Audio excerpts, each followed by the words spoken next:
WhatsApp guys.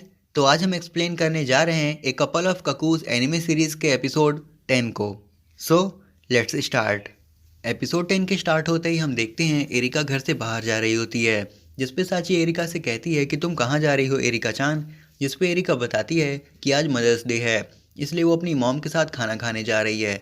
उसके बाद हम देखते हैं कि साची ने भी मदर्स डे के लिए अपनी मॉम को गिफ्ट देने का डिसाइड किया था, इसलिए वो नागी से कहती है कि वो उसके साथ शॉपिंग करने चले। अब नागी को लगता है कि ये उसके लिए कोई ट्रैप है, क्योंकि ऐसा ही एलिमेंट्री स्कूल में भी हुआ था। साची ने उसको बाहर जाने के लिए बुलाया और दरवाजे पे से कई सारे इंसेक्ट उसके ऊपर गिरने लगे थे। जिस पे साची कहती है कि नहीं, इस बार ऐसा कुछ नहीं है। बात यह है कि उसने घर से भाग के अपनी मॉम को काफ़ी सारी परेशानियाँ दी थी, इसलिए वो उसकी भरपाई करना चाहती है, वो भी एक अच्छा सा प्रेजेंट दे के। जिसपे नागी कुछ टॉन्ट मारता है और साची गुस्सा हो जाती है और फिर वो नागी की हड्डियाँ तोड़ने लगती है। उसके बाद हम देखते हैं कि वो लोग शॉपिंग मॉल में पहुंच जाते हैं और नागी सोच रहा होता है कि वो लास्ट टाइम कब बाहर गया था साची के साथ। और तभी उसे पता चलता है कि ये तो उसका फर्स्ट टाइम है साची के साथ कहीं बाहर निकलने का। तभी वो साची से कुछ कहने जाता है तो देखता है कि कुछ लड़के उसके साथ बात कर रहे होते हैं। जिसपे नागी कहता है कि वो वहाँ क्या कर रही है। तभी वो उसको लेने जाता है और वहाँ से आते वक्त वो लड़के कहते हैं कि oh man, she has a boyfriend. उसके बाद हम देखते हैं कि वो लोग आगे जा रहे होते हैं तो उन्हें Mother's Day special gift shop दिखती है और फिर वो लोग वहाँ जाते हैं गिफ्ट लेने के लिए। उसके बाद हम देखते हैं कि वो लोग शॉप पे इधर उधर घूमते हैं और गिफ्ट ढूंढ रहे होते हैं। और आसपास के सभी लोग देखकर कह रहे थे कि क्या ये उसका बॉयफ्रेंड है, और कुछ लोग कह रहे थे कि शायद ये दोनों सिबलिंग्स हैं। तभी हम देखते हैं कि उन्हें मॉम के गिफ्ट देने के लिए कुछ नहीं मिलता है, तो वो लोग एक जगह बैठकर आइसक्रीम खा रहे होते हैं। तभी वो किसी ड्राइंग के बारे में बात करते हैं जो कि उन दोनों ने नहीं बनाई थी, लेकिन तभी उन्हें याद आता है कि उन्हें अपनी मॉम को एक एप्रन देना चाहिए। और फिर नागी साची के सिर पे हाथ फेर के उसको प्रेस करता है और फिर हम देखते हैं कि वो लोग गिफ्ट रैप करके अपने घर जाते हैं और डोर पे उस गिफ्ट को लगा देते हैं। तभी आवाज़ होती है और अंदर से उसके डैड बोलते हैं कि क्या कोई बाहर है, और तभी वो लोग जल्दी से वहाँ से भाग जाते हैं। उसके बाद हम देखते हैं कि उसकी मॉम और डैड उस गिफ्ट को देखकर काफ़ी खुश हो रहे होते हैं, स्पेशली उसके डैड, और वो तो खुशी के मारे रोने लगे थे। उसके बाद हम देखते हैं कि रेस्टोरेंट का सीन, जहाँ पे एरिका अपनी मॉम के साथ बैठकर बात कर रही होती है। वो उसे पूछती है कि तो बताओ सिबलिंग्स कैसे होती हैं, तुमने साची और नागी को तो देखा ही है। जिस पे एरिका बताती है कि वो दोनों साथ में इतने क्यूट लगते हैं कि अगर वो दोनों शादी कर लें तो काफ़ी ज़्यादा अच्छा रहेगा। उसके बाद हम देखते हैं कि एरिका के डैड और मॉम कॉल पे बात कर रहे होते हैं और उसके डैड कह रहे थे कि एरिका ने तो तुम्हारे लिए मदर्स डे काफ़ी अच्छा बना दिया। जिस पे उसकी मॉम कहती है कि हाँ, और उन्होंने कभी ऐसा नहीं सोचा था कि एरिका उनको बाथ हाउस पे बुलाएगी। उसके बाद हम देखते हैं कि एरिका बड़े ही कंसंट्रेशन के साथ कुछ देख रही होती है और तब हम देखते हैं कि वो कप नूडल बना रही होती है। और जैसे ही स्टॉप वॉच का टाइमर ख़त्म होता है तो वो उस कप को खोलती है और देखती है कि उसके नूडल्स तैयार हो गए थे, और वो काफ़ी खुश हो जाती है क्योंकि उसे ऐसा कभी नहीं देखने को मिला था। और जैसे ही वो उस नूडल को खाने जाती है तभी वो देखती है कि उसके डैड का मैसेज आया है। उसके बाद हम देखते हैं कि नागी अपने रूम में पढ़ रहा होता है और एरिका दौड़ते हुए आती है और उससे कहती है कि नागी हमें यहाँ से चलना है, जल्दी उठो। जिस पे नागी कुछ कह नहीं जाता है तभी एरिका उसे खींचते हुए बाहर लेकर आ जाती है। उसके बाद हम देखते हैं कि वो दोनों एक बुक स्टोर पे होते हैं और एरिका कोई बुक पढ़ रही होती है। तभी नागी सेकेंड ईयर की प्रिपरेशन बुक्स लेता है और एरिका को दिखा के कहता है कि तुम्हें ये बुक लेनी चाहिए, इससे तुम्हें पढ़ने में काफ़ी हेल्प होगी। जिस पे एरिका कहती है कि उसे एक भी नहीं चाहिए, और फिर उन दोनों में बुक को लेके थोड़ी बहस होती है, थोड़ी बातें होती हैं। उसके बाद हम देखते हैं कि वो लोग बाहर आते हैं और एक जगह खड़े होकर एरिका बताती है कि वो अपना क्रेडिट कार्ड लाना भूल गई है और अपना फ़ोन भी नहीं लाई है, क्योंकि अगर वो अपना फ़ोन और कार्ड लाती तो वो लोग उसे जीपीएस से उसको ढूंढ लेते। जिस पे नागी कहता है कि उसे कुछ समझ में नहीं आ रहा।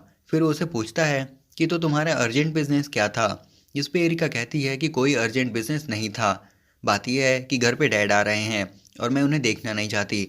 उसके बाद हम देखते हैं कि साची अपने स्कूल से घर आ रही होती है और जब वो अंदर जाती है तो देखती है कि सोफे पे एरिका के डैड बैठे थे, लेकिन ये बात उसे पता नहीं थी कि वो कौन है, इसलिए वो उन्हें चोर समझ लेती है और ज़ोर से चिल्लाने लगती है। उसके बाद हम देखते हैं कि साची उन्हें ग्रीन टी ला कर देती है और उनसे माफ़ी मांगती है क्योंकि उसे पता नहीं था कि वो एरिका के डैड हैं और उसने उन्हें गलत समझ लिया। उसके बाद हम देखते हैं कि साची कहती है लगता है नागी फिर से अपने फ़ोन से दूर है, और वो कहती है कि शायद वो लोग जल्दी वापस ना आएँ। जिस पे उसके डैड कहते हैं कि मुझे नहीं लगता। उसके बाद हम देखते हैं कि एरिका के डैड साची से कहीं चलने को कहते हैं।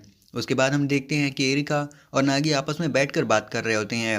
एरिका कहती है कि उसके डैड हमेशा अपनी मनमानी करते थे उसके लिए, और आज भी वही होने वाला है। वो उसे पक्का घर ले जाने के लिए आए हैं। जिस पे नागी कहता है कि तुम्हारे इंडिपेंडेंट होने का क्या फ़ायदा जब तुम खाने के लिए भी कप नूडल्स बनाओ। जिस पे एरिका कहती है कि चुप रहो, ये उसने पहली बार बनाया था इसलिए वो काफ़ी सरप्राइज थी। तभी नागी कहता है कि तो तुम क्या करने वाली हो, तुमने तो अपना फ़ोन भी नहीं लाया, पैसे भी नहीं हैं, और तुम घर भी नहीं जा सकती, और तुम यहाँ हमेशा बैठ भी तो नहीं सकती। जिस पे एरिका कहती है कि हाँ। फिर वो डिसाइड करती है कि वो घर जाएगी और उनसे बात करेगी। तभी नागी कहता है कि आखिर तुम्हें हो क्या गया है, तुमने कहा था कि तुम तो इंडिपेंडेंट रहोगी। उसके बाद नागी कहता है कि उमीनो फैमिली का एक विजडम है कि अगर कुछ शुरू करो तो उसे ख़त्म भी करो। उसके बाद हम देखते हैं एरिका के डैड साची को एक रेस्टोरेंट में लेकर जाते हैं जो कि उनका खुद का था, और वहाँ पे साची कोई फॉइड ग्रास नाम की डिश खाती है जो कि काफ़ी एक्सपेंसिव थी, और इसलिए वो एरिका के डैड से पूछती है कि क्या ये सही होगा। जिस पे वो कहते हैं कि तुमने नागी और एरिका के साथ की लाइफ के बारे में मुझे काफ़ी बताया, तो मैं तुम्हारे लिए इतना तो कर ही सकता हूँ। इसके बाद साची वो खाने लगती है। तभी एरिका के डैड पूछते हैं कि तुम्हारे पर्सपेक्टिव से नागी और एरिका साथ में कैसे लगती हैं। जिस पे साची कहती है कि लेट मी थिंक। वो कहती है कि उन दोनों की पर्सनैलिटी एकदम अपोजिट है और वो दोनों छोटी छोटी बातों पर लड़ते हैं, लेकिन यही तो एक चीज़ है जो कि उन दोनों को एक दूसरे के लिए कंपैटिबल बनाती है।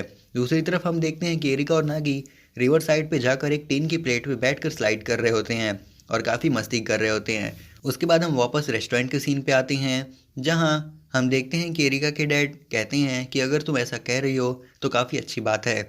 उसके बाद हम देखते हैं कि एरिका के डैड साची को वापस घर लाकर छोड़ते हैं और साची उनको थैंक्स कहती है उसे इतना अच्छा डिनर कराने के लिए। तभी एरिका के डैड उसे एक गिफ्ट देते हैं जो कि बहुत ही स्पेशल डिश थी, और उससे कहते हैं कि तुम सीक्रेटली उन दोनों के बारे में मुझे बताते रहना, और फिर वो वहाँ से चले जाते हैं। उसके बाद हम देखते हैं कि वो अपने ऑफिस के पास रुकते हैं और अपने केबिन में जाकर एक फ़ोटो देख रहे होते हैं। तभी उनका एक सेक्रेटरी आता है और उनसे कहता है कि उसे तो लगा था कि आज शायद उनका डे ऑफ है। जिस पे वो कहते हैं कि हाँ, वो बस यहाँ पे कुछ सामान लेने आए हैं। तभी हम देखते हैं कि उनके हाथ में एक फ़ोटो थी जिसमें एरिका के मॉम डैड यानी नागी के रियल मॉम डैड एरिका और नागी के साथ हैं। और यहाँ पे एरिका के डैड कहते हैं कि क्या तुम ककू एग्स के बारे में जानते हो। और यहीं पे एपिसोड 10 ख़त्म हो जाता है। उम्मीद करता हूँ कि ये वीडियो आप सबको पसंद आई होगी, और अगर आई है तो इसे लाइक और शेयर कर देना, चैनल को सब्सक्राइब कर देना। मैं मिलता हूँ आपसे नेक्स्ट वीडियो में, तब तक के लिए सायोनारा।